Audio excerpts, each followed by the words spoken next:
Welcome to Extraordinary People in an Ordinary World. I'm your host, Beth, and I'm an ordinary person amazed by the extraordinary people surrounding us. This podcast is about people who live among us who are doing extraordinary things. You can expect to meet people from all walks of life doing things that may inspire you, make you want to change, or just simply sit back and delight in their stories. I have met the most extraordinary people in my ordinary world, and I am so grateful to have the opportunity to share their stories. Now listen in and enjoy. Your inspiration may be right here in this episode. After 24 years of marriage and raising 10 children, 4 biological and 6 adopted, Amy Shaw and her husband Brian, who both served in ministry, were hit with news that shattered their worlds. Brian was terminally ill. Instead of letting the diagnosis steal their final moments, Amy chose something bold. She turned heartache into celebration. With love, grit, and grace, she gave Brian the red carpet goodbye he deserved. Now, through her book, Navigating Goodbye, and the support work she leads as the founder and CEO of Walk the Red, Amy is helping others face the unimaginable with open hearts and fierce compassion. Today, she's with us to share her story of loss, love, and the choice to live fully, even while saying goodbye. Welcome, Amy, and thank you for being here. Oh, thank you so much. So you have a really powerful story, a story that's filled with faith, strength, love. Can you begin by telling us a little bit about your life with Brian before your diagnosis and what normal looked like for the two of you? Or should I say the 12 of you? Right. Yeah, well, I never ever saw myself as being an expert in saying goodbyes. That was not what I said I wanted to be when I grew up. But yeah, Brian and I had built a large family together. We had our biological children. It took us a while to get to our 4 children. We really wanted 6, but we lost 3 babies in the process. And the most profound being a full-term stillborn that was our 3rd loss. And it was so profound that just knew that pregnancy was not something I could continue doing over and over and over. I did have one more baby, and she just turned 16. But then we had a shift, and we began becoming a family for orphans around the world that needed families. And so that took us to Africa and China, and we built this large family of 10 children, like you said. And we brought our final 2 home at the finish of 2016. And then Can I ask you a question? Did you always want to adopt? Did you and your husband always talk about this? No, actually, that was never our intention. But with the death of our son, that was such a profound loss. And as I mentioned, we had lost 2 babies in pregnancy before. One was at 5 months. Mm-hmm. And to have this happen a 3rd time was so shocking and so it just upended our lives, really just changed the trajectory of our lives. We ended up not serving overseas after his death. And I think it was kind of out of that hunger to continue to serve and the knowledge and the information that we were getting that, there were these orphans sitting in orphanages around the world, and they desperately needed families for them. And so just kind of recognizing, this might be another way that we could serve the Lord and not actually be overseas. We still always wanted to go overseas. That was always our heart's desire. In fact, I would love to still live overseas. But really? For now, I absolutely would. For now, I am here in the States, and this is probably where I'll be until I become an empty nester at some point, maybe, if I ever become an empty nester. But yeah, that's kind of how that started. And then there was this day in March of 2018, just completely out of the blue. We had no signs, and everything shifted on that day. My husband came home from work, which he had never done in all of our marriage. He had never taken a sick day. He was the tough guy, who can deal with it. He can deal with it. But he came home. He knew he couldn't deal with it. He had not told me that he had had headaches for several days. And he actually went to bed and I got the preschoolers on the bus at 12:30. He had been napping for 3 hours, which was profoundly out of the norm for him.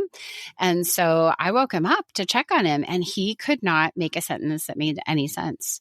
And he was writhing in pain from his head hurting. And it was really upsetting. Anyway. Scary, especially since he's not the person that ever complains. Yeah, it was so not him. And so the way that those events played out, I was so scared. I kept running in the bathroom and staring at myself in the mirror going like, what is happening? What is happening? What do I do? I don't know what to do. And I would go back in the bedroom and he was still doing that. And I was just like, is he having a mental breakdown? Like, what on earth is going on? And I kept telling him, like, knock it off. And he couldn't knock it off. And he stood up at one point and he put his hands on my shoulders, trying to tell me like something so important. And he called me by our daughter's name. I was like, what? And I called 911 and they came and they took him to the ER right away. And I followed in my car and wow, very quickly, the physician pulled me aside and said, Amy, your husband has a mass in his brain. Oh boy.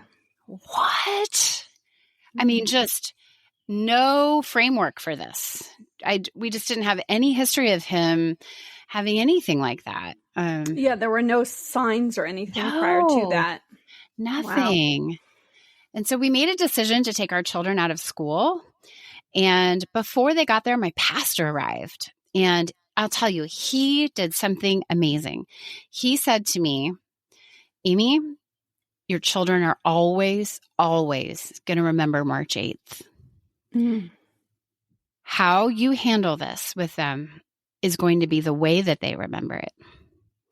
And that profound moment of pause gave me this bird's eye perspective of the story that I was living in, and I didn't know how it was going to go, but I recognized, because he gave me that insight, I recognized that I had power to influence how this was going to go down for my children, even though I had no idea what was happening, and I was totally scared. Yeah. And I think that began the kind of setting that course for how we ended up handling this diagnosis that came down. And so my husband had a craniotomy, and a couple weeks later, we get the actual diagnosis, and it is 100% terminal, and it is grade 4. And I remember we went back into the doctor's office, and he had to have staples removed out of his head. And after he did that, he told us, if you do nothing, you have 3 to 4 months. If you choose to do treatment, you might have 6, maybe 12. And we were just so shocked.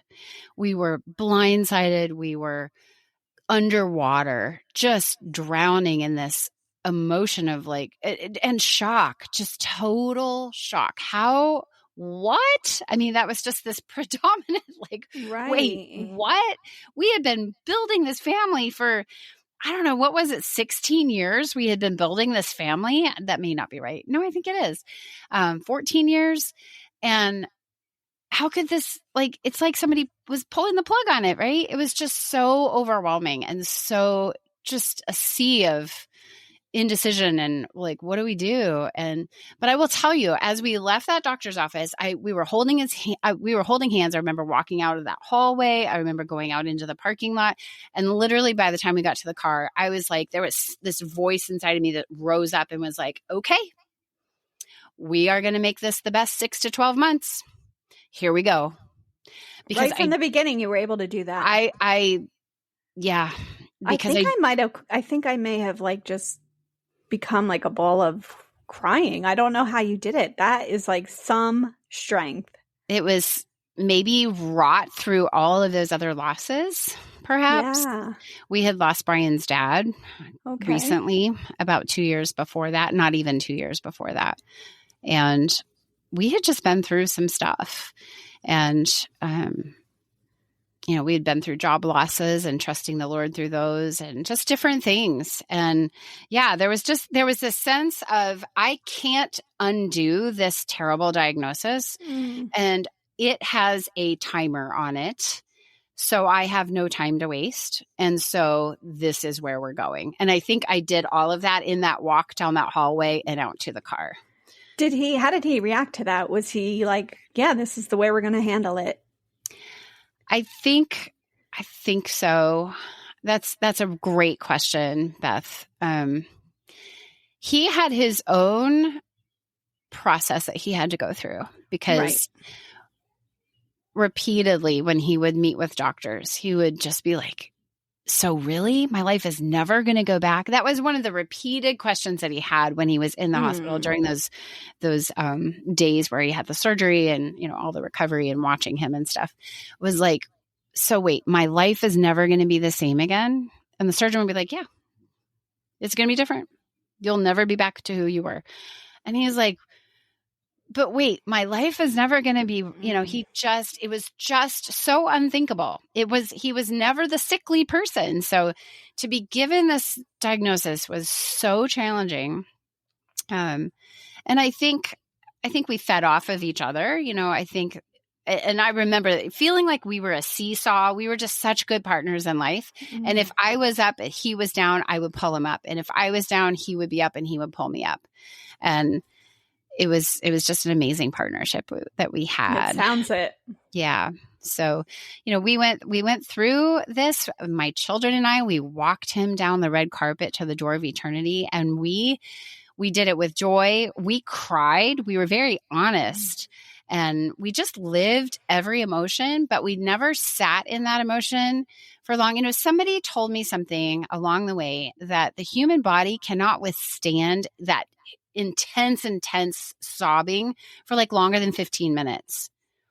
And man, when you know that, you're like, oh, really? Okay. Then I don't have to fight it. I can go ahead and give into it and then move through it. And so I think we did cry. And I have said this, I really genuinely think we cried every day, at least one time every day.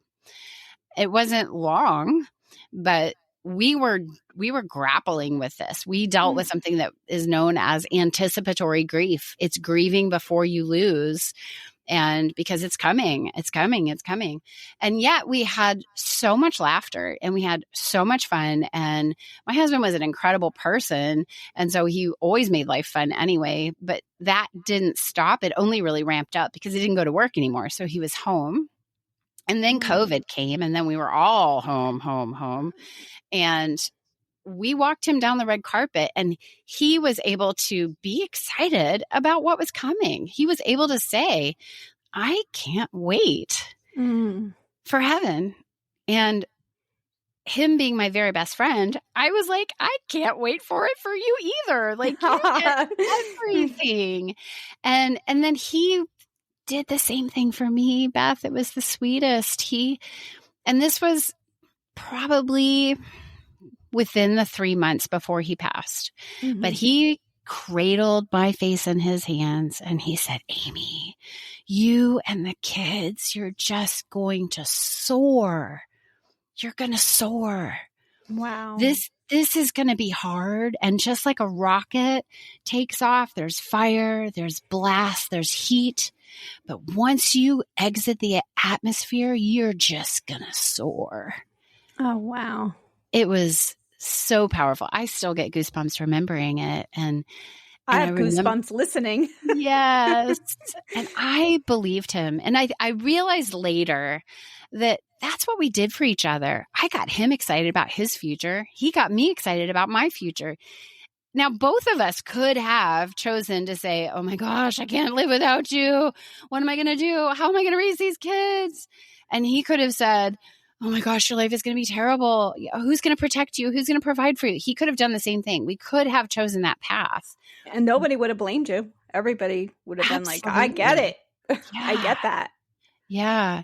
But really, what would that have bought for us? Mm-mm. It would have given anxiety. And I mean, it probably would have brought more trouble along. Right. And And I'm not saying we didn't have hardship, because it was not easy to bury my best friend. It was No. not easy to try and navigate after goodbye with my Yeah. children. That's what I was going to say. You, not only for yourself, you have to get through it, but you have to get your 10 children through it. Yeah. Yeah. That's not easy. I mean, you know, A load you unlike always put anything your else. children first, right? So Right. I got to take care of the kids no matter what. So the way you Yeah. did it is amazing. How did they respond with this? I think as we were going through it, there was definitely some times that it was hard to even believe that he was sick.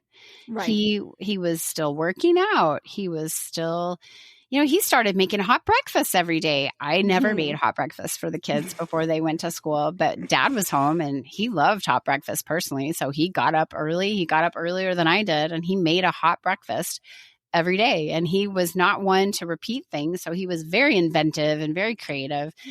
And, it was hard to even think, oh, Dad's home because he's dying, Right. But we had a habit of meeting together as a family and having devotions. And so we talked a lot about death and what is death. And because it was COVID, let me give you an example. Because it was COVID, and my husband had some previous issues with his lungs. And so he had surgery on both of his lungs to remove like the top portion where there were these blebs that would burst.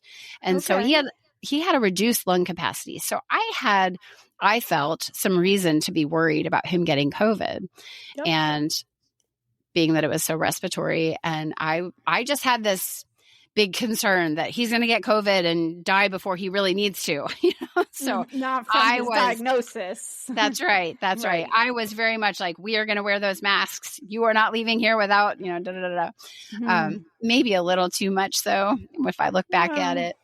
But people were bringing us meals. And so I had told the kids, okay, so when someone drives into the driveway and they have a meal for us, you guys are all so desperate for people that you flock to the windows and you flock to the door to see who it is. When you see who it is, you run through the door because you're so excited.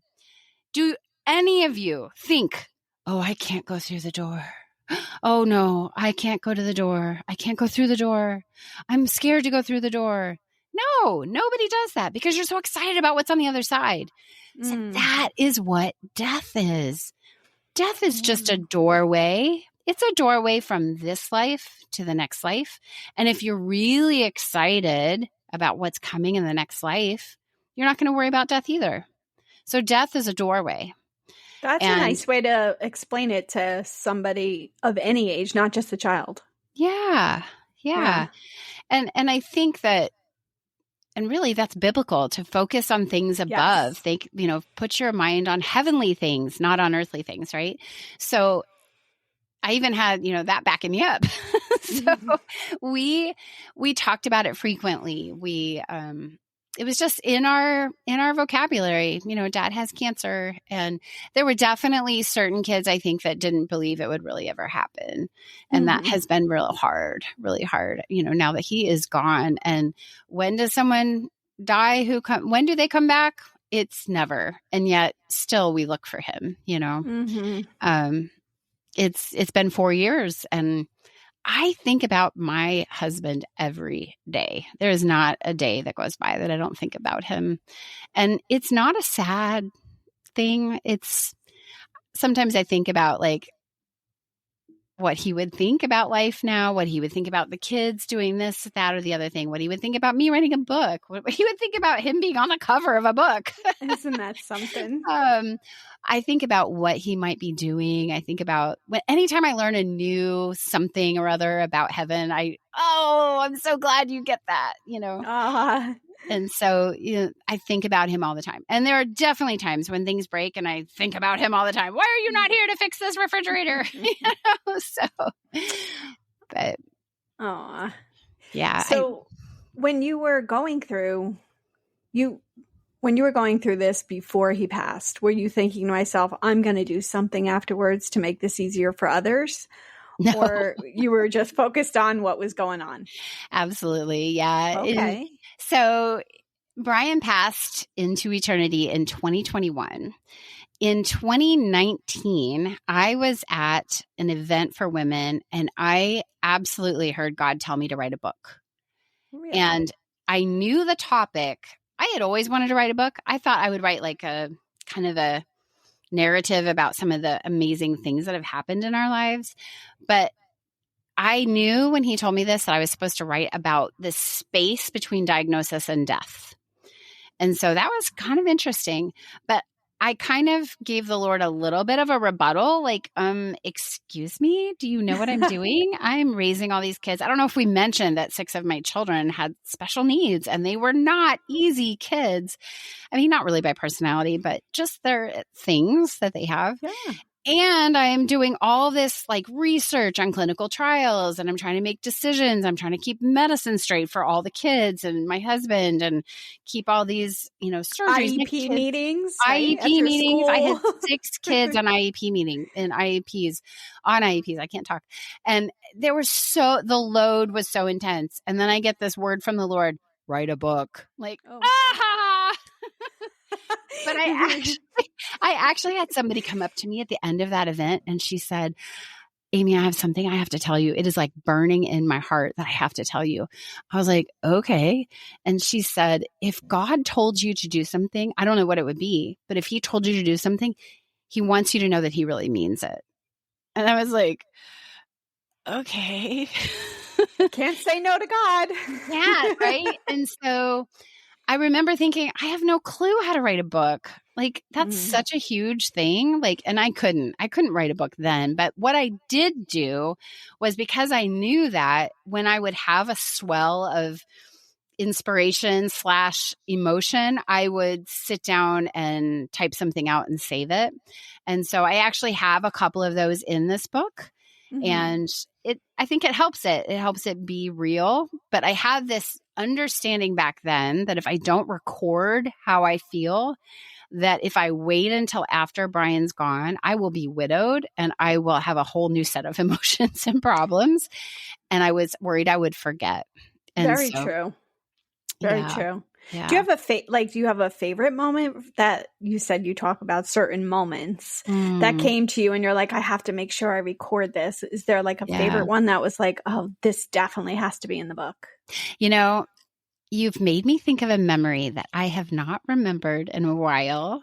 It is not in the book, and I have not spoken about it on any podcast.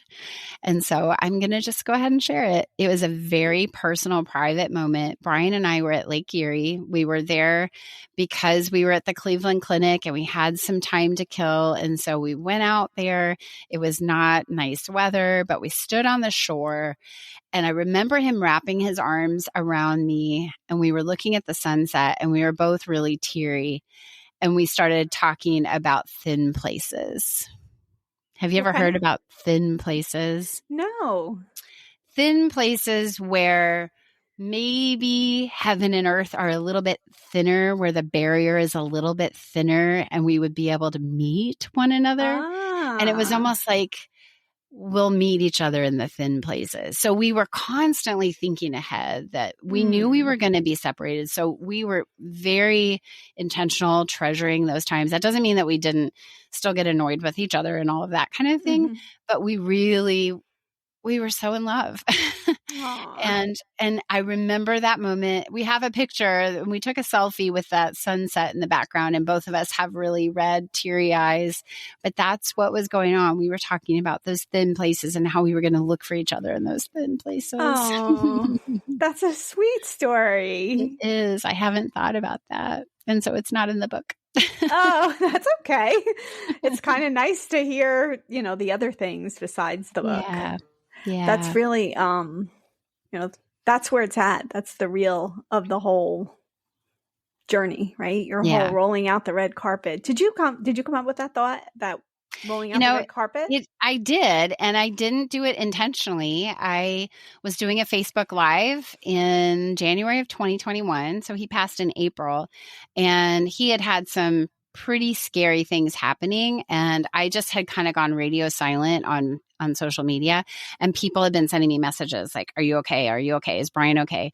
And so I thought, okay, I can't answer this person, this person, this person. I'm just going to do a Facebook Live. And so I got on there, and I never looked in the mirror before I turned on the Facebook Live, which I would not recommend doing, but I just was talking about what was happening. And then I talked about like where we were as a family.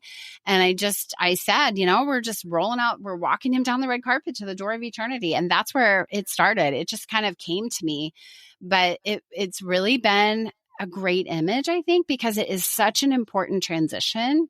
Mm-hmm. And I think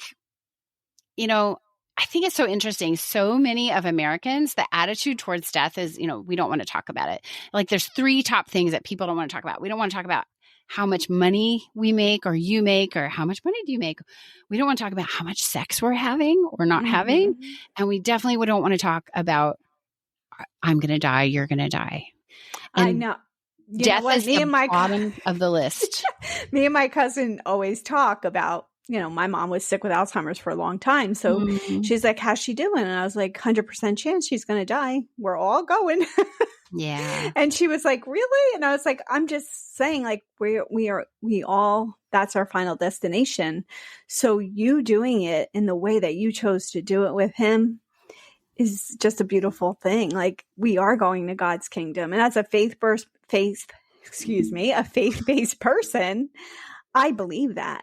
Yeah. So I feel very strongly about, being there and going to God's kingdom. Yeah. So rolling out the red carpet for that, to me, is such a great way to present it. Yeah. And you think about the other side of the door. Mm-hmm. What's there? What is there? A red carpet? Is there a gold carpet? Are they lined with angels? Are they applauding when he walks through? Yeah. I wanted so badly. I used to pray that God would give me just a little glimpse around the door. Just give me a little glimpse. Please, Lord, I want to see in. I want to see in. And I didn't get that. But what I did get was Brian's final expression that he made. He was not really responsive in the last hours. And right before he died, he went, oh, and then he went. And so I was like, okay, I'll take that. I got to see like the glory on his face, like reflecting from heaven onto his face. And like, oh my goodness. Oh, wow. In fact, I threw my hands up. I was like, he made it. And it was a real joyful moment. And then of course, then it's like, oh my gosh, he's gone. But it really was, I think, in America, in our culture, we don't think about death. In fact, I've got a statistic that only 5% of Americans have had a serious conversation about what they want to have happen when they die. As opposed to like other cultures in Bhutan, over in Asia, they think, and it's kind of built into their religious system, they think about death 5 times a day. 5 times every day. And I think it's part of their religious gratitude. And interesting to find out that Bhutan is among the top happiest countries in the world.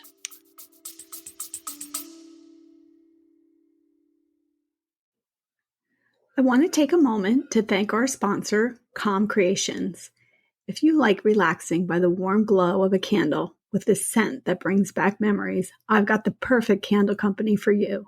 Calm Creations, based in New Jersey, makes high-quality, beautifully scented candles, and 10% of their profits go to benefit nonprofit organizations. Check out their amazing selection at calmcreations.com. And thank you for being a sponsor of Extraordinary People in an Ordinary World. Really? Isn't that fascinating? Well, you know what I was thinking when you were telling the statistics and how they talk about death? I'm like, you know what? It makes you live a better life, I think. Yes. Because you think, well, tomorrow might not be here. So not only just doing everything you want, because, right. Do whatever makes you happy is not really how life should be. Do what makes the world a happier place, or do what makes your time together with the people you love a better time. Like, I think thinking about death is a good way to do that. It's a good way to Yeah. live. In my book, I've got a couple of chapters about legacy, because I have 3 chapters, because I believe that legacy is in 3 parts. And the first part is making sure you do the things that you will set your loved ones up well, right? Your will, Mm-hmm. and your, teaching your wife how to clean out the furnace, stuff like that kind of thing. Brian and I went down to the DMV and we made sure that we transferred the car titles into my name, just things like that. So that's one part of legacy. The second part of legacy is your emotional legacy. What do you want to be careful and sure and attentive to leave for your loved ones? For example, Brian walked each of our 6 daughters down the aisle ahead of time. There were no grooms. We had small children, and my oldest I think she was 21, and she's actually getting married this summer at age nice. 25. And so she wore my wedding gown, and my next oldest daughter wore my mom's wedding gown. And then we had white dresses that were donated to us, and they wore veils, they carried flowers. Someone made a that story's wedding beautiful. cake, and it was all videoed. We have wonderful photography from that day where he walked each of the girls down the aisle, and then he prayed for their future husbands, for their future marriages. And that was only 9 weeks before he was called home. Really? Really amazing. So that's part of that emotional legacy. Was there something that triggered that to happen? Yes. We were sitting together. Actually, we were having a moment of tears, and he very emotionally said, "Guys, I'll do anything you need. If there's anything that you can think of that I can do to help you, I'll do anything." And that was when my daughter spoke up, and she's like, "Dad, I've been thinking about this for a long time and I didn't know how to say it. Will you walk us down the aisle? Will you walk each of us?" Because it wasn't just about her. She knew that all of her sisters wouldn't have Dad there. Yeah. And so he was like, absolutely. I'm sure he was like, oh my goodness, the emotion of it. But and people have asked, like, how did you possibly get through that day? But it was bittersweet, but you just have the strength to get through it. And it was, kind of like at his funeral, which we called a celebration of life. Right. I had the strength to do that. I got up and spoke twice at his event. So I think you just get the strength in the moment. And, if did you have a celebration at that wedding? Like, did you have a little party afterwards as if they got married?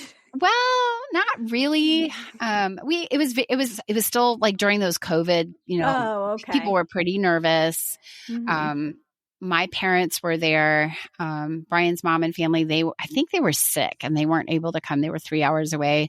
But my parents were able to make that trip. And, now my dad is gone too. Mm-hmm. So it's really sweet to look back at those pictures, and the audience is empty except for my dad. And I can tell it's my dad. Mm-hmm. And so, yeah, they did cater us some Chick-fil-A. So nice. We had Chick-fil-A and a wedding cake, but just a precious piece of that emotional legacy. And then the third leg of that legacy is your own bucket list. What are those things that you haven't done yet that you really want to do? And it depends, if you're really ill, you may have to really tweak those. Mm-hmm. But that's where, Beth, you're right. Was it your sister or your friend that said, we're all going to die? Like, we're all... I mean, here's the big spoiler. We're all on the red carpet. Like, mm-hmm. What? Yeah, we are all on the red carpet. And so live your life, live fully, live well. That's my tagline for Walk the Red. Live well, end well. Mm-hmm. You want to get the most out of this. You only have a little bit. And that's really where my mission has come in. Like my husband died at 47. He only had 47 years on this planet. I don't know how many more years or even days I have. So I want to use every single day to add value to other people, to, cut short the learning curve on some of this medical stuff. I've got that in my book too.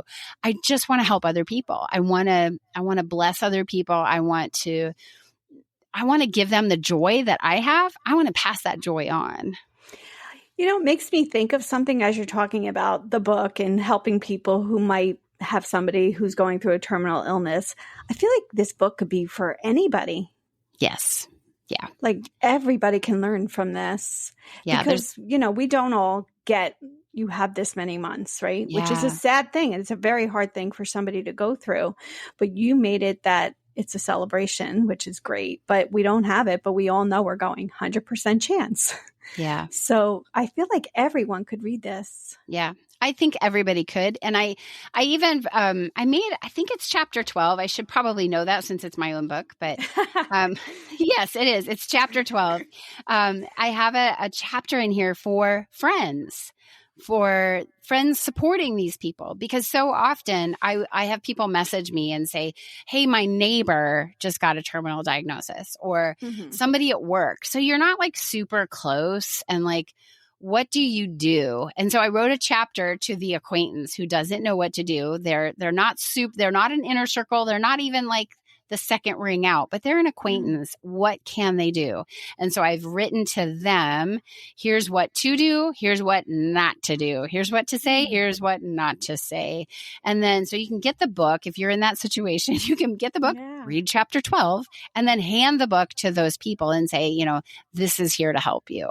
So I think that's an amazing way to help somebody, because you don't know. I mean, we recently had a really good friend of ours. He had a terminal illness, and we never know. Like, we're going to visit him. What do we say? What don't we say? Like, what do we say to his wife? And it was a really hard time because of that. Yeah. You're just afraid to say the wrong thing. But kudos to you for going. Right. Yeah. But kudos to you for going, because that is such a huge thing. You know, people need to know that they're not forgotten, and having people come. I mean, Beth, that is such a gift that you gave them. Yeah. I wouldn't have missed a moment with them. If we could have spent more time, we would have. Unfortunately, life goes on. You have to work, and, but the moments that we were able to spend with him were amazing. So I'm so glad you did. Yeah. You're such a wonderful person. Oh, you're a wonderful person. Can you tell me a little bit about Walk the Red? Tell me about the, what that program is about, and how someone could access it. Absolutely. Yes. So Walk the Red is essentially a coaching program where I'm working one-on-one with families. They may be caregivers. They may just be a family member that is really needing some clarity and needing some help in sorting out emotions, sorting out, how do I help my parents do this well? But yeah, I mean, so I start with, doing a family value assessment. Like, what's important to your family? What's important to my family might be different than you. So I'm not here to say, here, do it like I did. I want to find out, what do they need? And then absolutely, I am sharing some of my insights and things that we learned. And so the book is kind of like a very micro version of what the Walk the Red coaching program really is. Okay. And so, taking people through 3 months, 6 months, those are usually the lengths that I do, and, helping people get through that and helping them. I think the biggest thing, Beth, is mindset shift. When you can change your mindset about death, that it's not something to fear, and that you can have clarity. And, because I think about the moments in the beginning when we were so swamped with emotion, shock, just so much indecision, layer and layer and layer of indecision, and just not understanding the systems, medical systems, how hospitals work, it's so overwhelming. And so kind of cutting through that overwhelm for people and helping them out, and being a person that, can be a thought partner with them. Right. Because some of that stuff steals your time away from them, and trying to get through that. So if you have a coach to help you, yes, how much easier that makes it, that you're able to be with the person you want to be with and spend time. I also, correct me if you think I'm wrong, because you're doing this, but I also think having a strong faith is a huge help. I could not have done this without my faith. My faith is the absolute bedrock. It's the bedrock of who I am. I wouldn't be myself without that. And so I can't split that off. That doesn't like, if you take my faith away, you've taken me away. I'm not here. I'm just like, yeah. Do you ever work with people who don't have a faith? Does that make it harder, or? I think that people that are, agnostic or atheists, they're not going to choose to work with me. Okay. I think they're going to say, yeah, no, thanks. Okay. And I'm willing to work with anyone, especially if somebody's like curious, because, the end of life causes people to think. Right.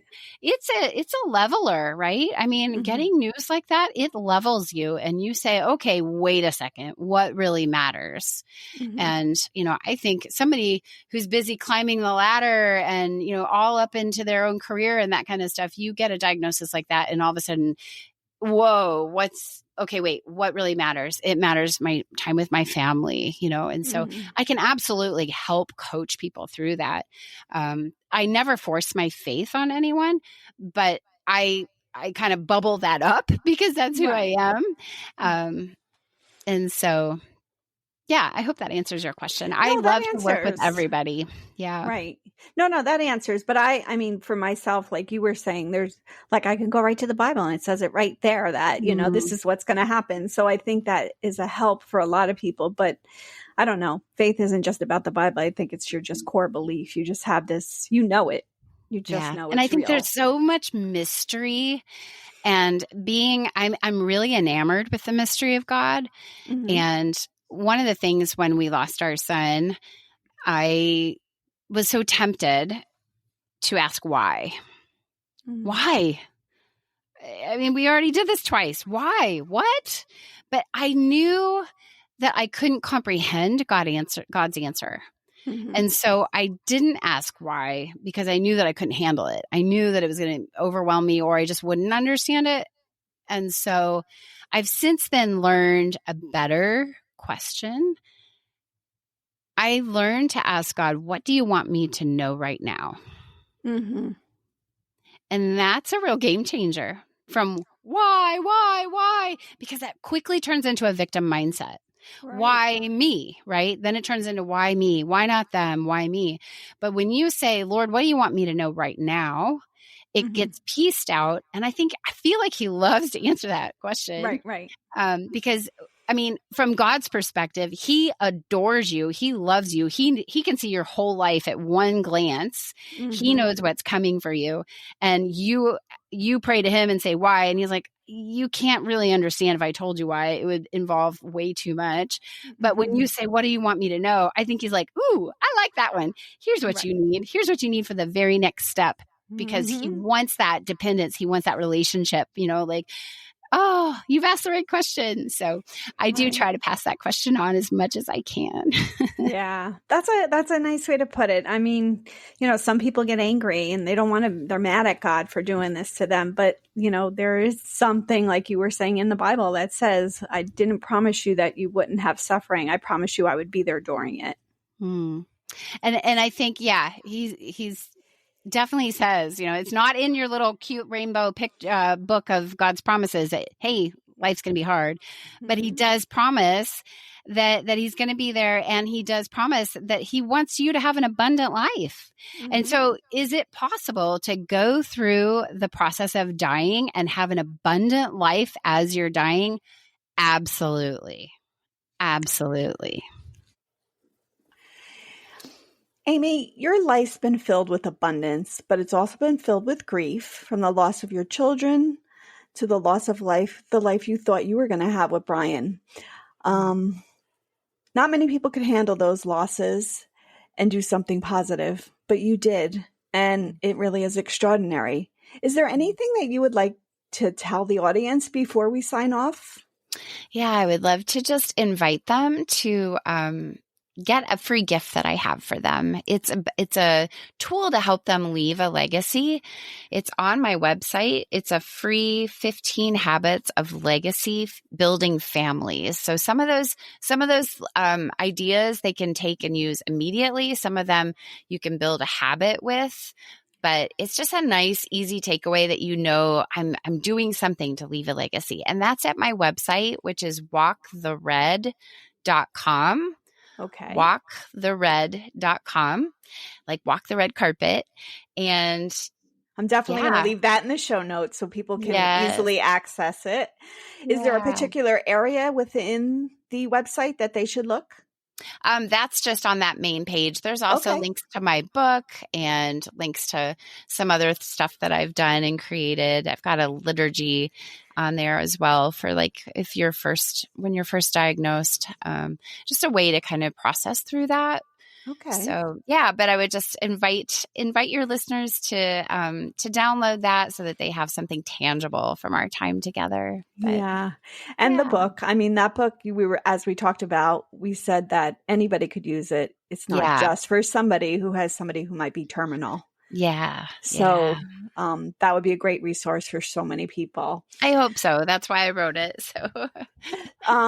So Amy, my podcast is about extraordinary people, and you're definitely one of those extraordinary people that the world should know. So this is why I started the podcast, and I'm so happy to bring you to everybody. Thank you for being on my show. Thank you for supporting so many people through your work with Walking the Red Carpet and your book, Navigating Goodbye. It's been an honor to have you on my show, and I'm so happy to have met you. I am so happy to have met you, Beth. I think you are an extraordinary person. For you to be a busy person with your nursing and life and say, you know what, there's people in the world that need to get their stories heard. And so you took it upon yourself. There was a gap and you took it upon yourself to do this. And I just thank you for what you're doing. I love it. You are extraordinary. Thank you. Well, thank you very much. And I hope, we got a lot of people to come visit your site and also to buy your book. That would be great. Yeah. I just want to help people. All right. Yeah, Thank I you. know. Thank you so much. All right.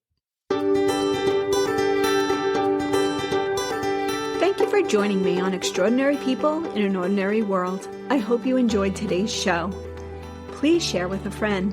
If you know an extraordinary person, I would love to hear from you so that I can feature them on the show.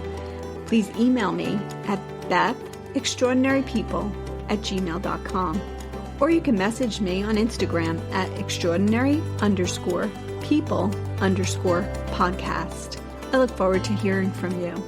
And in the words of Saint Mother Teresa, not all of us can do great things, but we can all do small things with great love. I look forward to our next extraordinary person, the first Friday of next month. See you then.